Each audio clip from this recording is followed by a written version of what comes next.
Earlier today in the first round of Top Fuel Eliminations, Tony Schumacher had a great race with Bob Vandergriff. Schumacher with a 79 ends up getting the win to advance to the second round.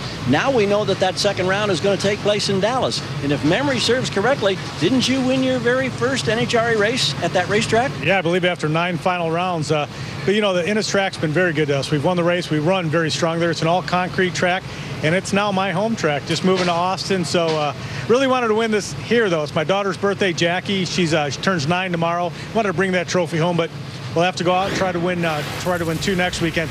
The fact is, there's a lot of great cars continuing on, but watching 1, 2, and 3 go out and be in 7th pair, I had to suck up that pressure, because those guys go out, and I'm thinking I do not want a trend happening here. Those 3 are fine, but we got to go on and we can make up massive ground, and that's what we did.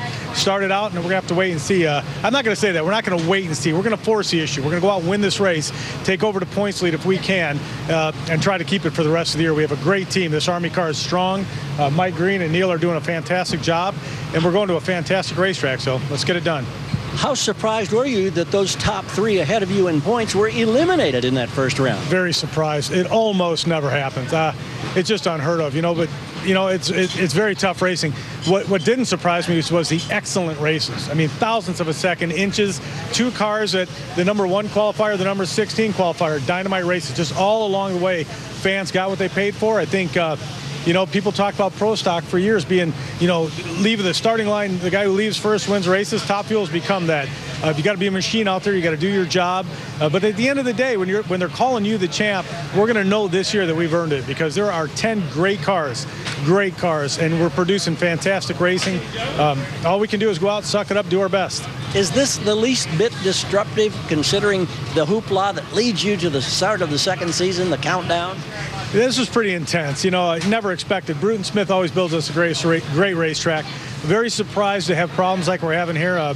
You know, but when you got B Gaines going out and crashing, and you know, I mean, Alan Johnson was loose too. He was all over the place. I think they made a great call. We got to protect the drivers. Small community out here. We all get along real good off the racetrack. You know, we battle when we're racing, but I think they made a good call. We have to do what's right.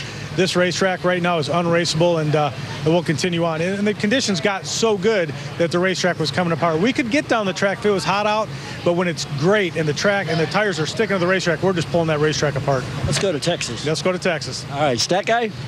Think about this. This is the 40th anniversary year of the modern-day point system, and Tony Schumacher, if he can get that points lead, he'd be the first Top Fuel driver to have the points lead for 100 races. Ooh, wow. And remember, ultimately 7 times the championship. John Force, to put it in perspective, has led the points over 270 times after an event. Wow. 270. Good stuff, incredible. Stat Guy. Let's go to Jamie Howe with more.